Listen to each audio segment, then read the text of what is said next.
So hello people, this is your channel CTV and in this video we are going to do question on swap arrangement. See, एक derivative bank है, एक swap arrangement में enter हुई है, principal 10 crore है। उसमें एक arrangement किया है जिसमें वो क्या कर रहे हैं कि वो रिसीव करेगी माइबर ओवरनाइट फ्लोटिंग रेट और कंसिडरेशन में फिक्स्ड पेमेंट ऑफ प्रिंसिपल देगी, पर मिलेगा माइबर में भी। ये एक रीज़न होगा क्योंकि उनको लग रहा होगा कि माइबर आगे और बढ़ेगा, तो देते समय तो फिक्स रेट, लेते समय माइबर।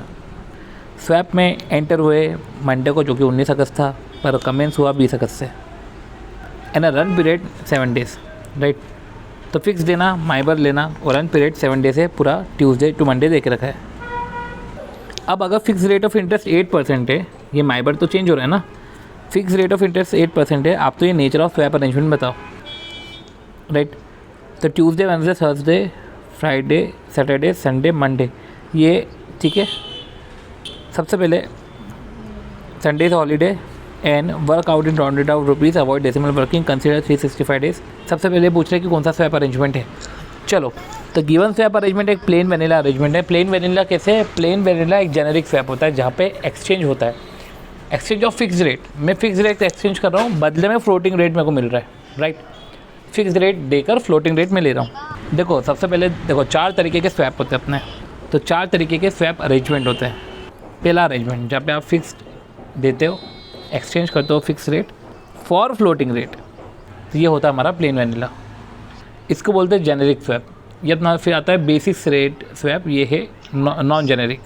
इधर exchange of fixed in consideration of floating ऐसा नहीं है, इधर जो है वेरिएबल रेट्स का ही एक्सचेंज होता है। जैसे कि 1 rate example may be 1 month LIBOR, other है 3 मंथ लाइबर, राइट। तो 2 leg of swap are floating, दोनों लेग ऑफ स्वैप फ्लोटिंग है।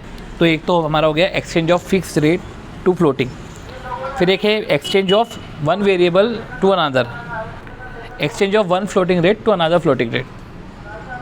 असेट स्वैप में अगर हम बात करें तो दोनों फिक्स रहते हैं।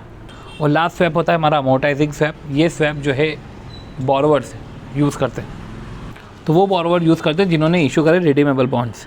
तो जो बोरोवर जिन्होंने रिडीमेबल बॉन्ड इशू करे हैं, कि जिन्होंने बॉन्ड इशू करे हैं, अब उनको रिडेम्पशन के दौरान भी इंटरेस्ट पेमेंट करना है एंड इंटरेस्ट पेमेंट करना है, तो ये रिडीमेबल बॉन्ड जिन्होंने इशू करे उनके लिए ये यूज़ होता है, ठीक है। जिन्होंने रिडीमेबल बॉन्ड इशू करे हैं या डिबेंचर इशू करे हैं। सिंपल सी बात है कि जो इंटरेस्ट है वो हम प्रिंसिपल पे कैलकुलेट करते हैं। अब इधर जो है नोशनल प्रिंसिपल, ये reduces during the life of bond, during life of the swap. तो इसलिए हो गया प्लेन बॉन्ड, एक हो गया बेसिस रेट स्वैप, एक asset plain bond, plain vanilla swap, basis rate swap, asset swap, amortising swap. अब हमें तो जो है नेट सेटलमेंट अमाउंट निकालना। सी अब इधर समझो, आपको मिला क्या? माइबर। आप दे कितने रहे हो? 8, आपको मिल रहा है 8.15। करो कैलकुलेट 10 लाख पे। जैसे कि प्रिंसिपल है आपका, कितना लाख है आपका? जैसे 10 करोड़ है, ओके 10 करोड़ है, आपको कितना मिलेगा? 8.15, राइट। तो करो कैलकुलेट 10 करोड़ पे 10 का 8.15% डिवाइड बाई 12, जो क्या? तो सबसे पहले एक दिन का आपने निकाला 22329, चलो दूसरे दिन का भी निकाला आपने, तीसरे दिन का भी निकाला, चौथे दिन का भी निकाला। ये हर दिन आपको रिसीव हो रहा है, राइट। तो पहले दिन का 8.15, दूसरे दिन का 7.98, तीसरे दिन का 7.95, चौथे दिन का 8.12, पाँचवें दिन का 8.15, छठे दिन का 6 इसलिए क्योंकि संडे को हॉलीडे है, तो ऐसे आपने निकाला और निकालते गए आप। और एट दी एंड आपका इतना बनता है इंटरेस्ट। तो आप दे कितना रहे हो? आप दे रहे हो 1.53, तो आपको मिल रहा है ज़्यादा। तो स्वैप अरेंजमेंट आपके लिए तो अच्छा हो गया, राइट। तो नेट सेटलमेंट अमाउंट में आप कितना पे कर रहे हो? जहाँ पे आपको रिसीव हो रहा है ज़्यादा, राइट, आपको फ्लोटिंग रेट में मिल रहा है, आप फिक्स रेट में दे रहे हो, तो नेट सेटलमेंट अमाउंट जो निकल रहा है वो 781 आ रहा है। तो इस तरीके से आपको जो है हर जगह कैलकुलेट करना है और आपको इस तरीके से आपका स्वैप अरेंजमेंट होता है। फ्लोटिंग रेट आपको समझ में आ गया कि फ्लोटिंग रेट में हम डेली कंपाउंडिंग करते हैं। तो 7 डेज़ तक अपन ने डेली कंपाउंडिंग करा, एक टोटल इंटरेस्ट आया, राइट। और फिर उसके बाद हमने फिक्स रेट का इंटरेस्ट देखा, फिर हमने कंपेयर करा, नेट सेटलमेंट अमाउंट निकाला। सी अब क्या बोल रहे इधर कि ABC limited is intending, 1 second, ABC limited intend कर रहा है कि XYZ का एक्वायर करते हैं, मर्जर से एक्वायर करते हैं। फॉलोइंग इन्फॉर्मेशन है, तो पहले आप EPS निकाल लो। अगर ये मर्जर हुआ, न्यू EPS क्या रहेगा? एज्यूम करो कि merger exchange of equity share से हुआ, एक्सचेंज रेशियो CMP के बेसिस पे। अगर एक्सचेंज रेशियो CMP के बेसिस पे तो रेशियो क्या होगा?